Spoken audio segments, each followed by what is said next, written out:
श्री स्वामी समर्थ. स्वागत आहे आपल्या एस फॅमिलीमध्ये. आजचा दिवस खूप बिजी होता कारण आज भरपूर ठिकाणी आमंत्रण आलं होतं. त्यामुळे संध्याकाळची सर्व कामे उरकून घेतली आणि तयार होऊन गेलो बड्डेसाठी. आणि लगेच उरकून घेतलं बड्डेचंही सेलिब्रेशन. आम्हाला जायचं होतं हळदी कुंकाच्या कार्यक्रमाला. तिथे छान अशी रांगोळीही काढली होती. मसाला दूध पिलो आणि वाहनही घेतलं आणि सर्वांसोबत गप्पा मारल्या. आणि तिने खूप छान असं ना पारंपरिक पद्धतीने डेकोरेशन केलं होतं. त्यामध्ये विठ्ठल रखुमाईची छान मूर्तीही बसवली होती आणि लगेच तिचा निरोपही घेतला. बघा ना किती सुंदर पोज देते ती.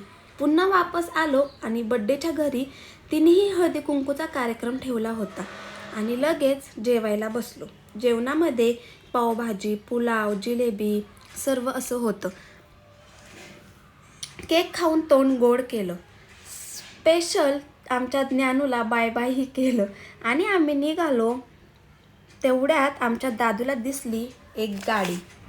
काकाचं बोट धरून म्हणत होता मला पण अशीच गाडी घ्यायची. माझी मैत्रीण तिकडे एक वाट बघत बसली होती म्हणून आम्ही फास्ट घरी गेलो आणि तिने मस्त आमच्यासाठी ज्यूसही दिला. कार्यक्रम संपून आलो आणि मुलांचा हट्ट पूर्ण करायला तो म्हणजे चॉकलेट.